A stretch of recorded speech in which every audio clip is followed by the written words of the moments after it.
Kalaulah Allah Subhanahu wa taala dah tentukan seseorang untuk masuk syurga, Allah taala akan memudahkan amalan-amalan yang akan masuk syurga bagi hamba itu hatta yamuta, sehinggakan dia mati. Ala amalin min amali ahli jannati, dia akan mati dengan amalan ahli syurga, fayudkhilahu bihil jannata, maka Allah Subhanahu wa taala akan masukkan akan ia bihi ay bisababil amali, dengan sebab amalan itu akan dimasukkan syurga.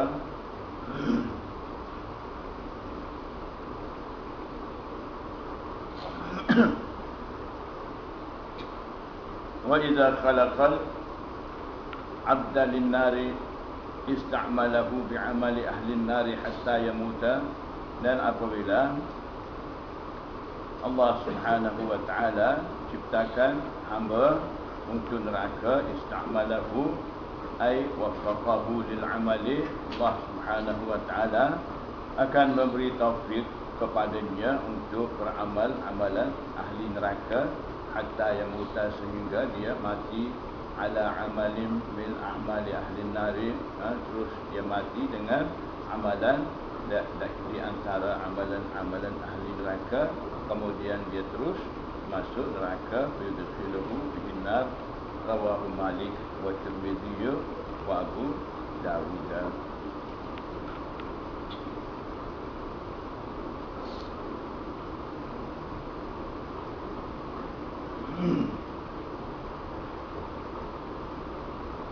Jadi maksudnya hadis ini, apabila Allah Subhanahu wa taala dah cipta seseorang untuk syurga, akan memudahkan amalan syurga untuk dia, akan sediakan amalan-amalan.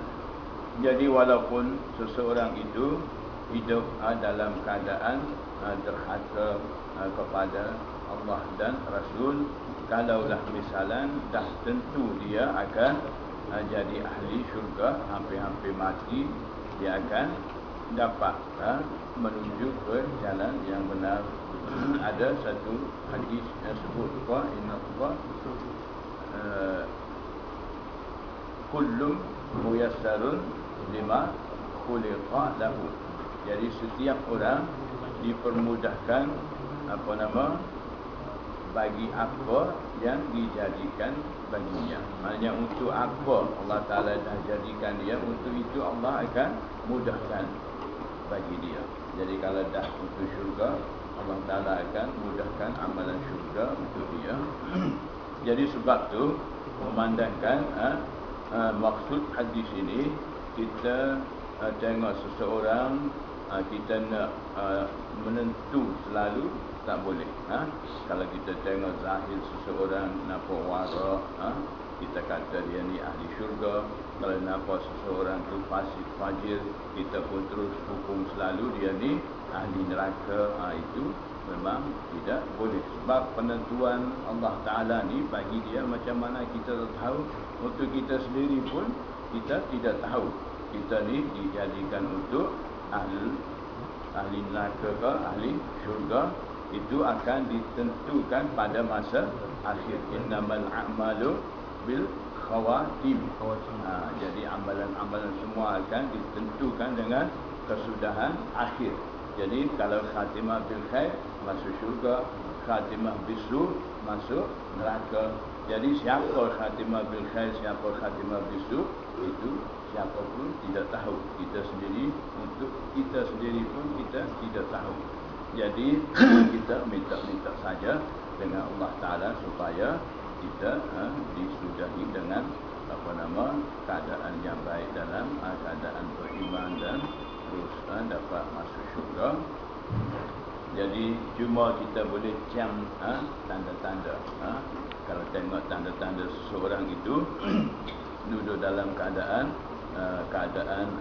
yang diridhai Allah dan ikut cara-cara Rasulullah sallallahu alaihi wasallam, dan berterusan dalam keadaan itu sehinggalah dia mati. Maknanya itu ada harapan yang baik bagi dia, dan kita boleh husnuzan, sangka baik bagi dia, kata insya-Allah dia ni akan masuk syurga.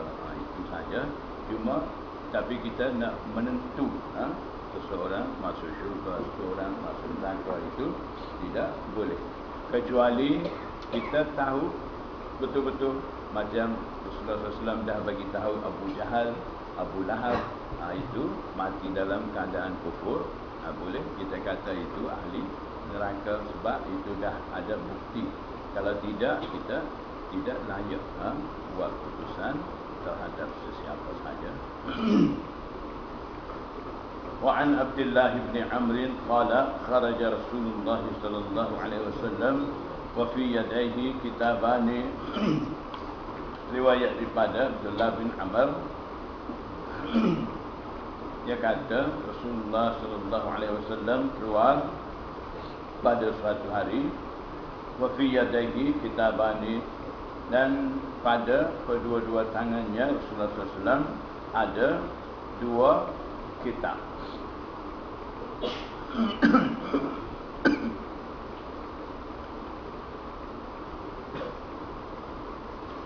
Jadi dua kitab di sini muhaddisin bagi tahu boleh jadi di sini betul-betul dua kitab Allah Subhanahu wa taala beri kepada Rasulullah sallallahu alaihi wasallam. Di situ ada ditulis apa nama-nama ahli syurga dan juga nama-nama ahli neraka, ataupun Rasulullah SAW isyarat dengan tangan dia ada dua kitab. Ini satu tamsil sebagai contoh. Itu pun muhaddisin kata boleh jadi. Kalau betul-betul kitab tu dua kitab, bukan kecil, nama sekalian makhluk ahli syurga, ahli neraka, bukannya kecil. Macam mana Rasulullah SAW nak tunjuk ini. Jadi itu juga muhaddisin bagi tahu di sini, katanya mungkin itu juga betul-betul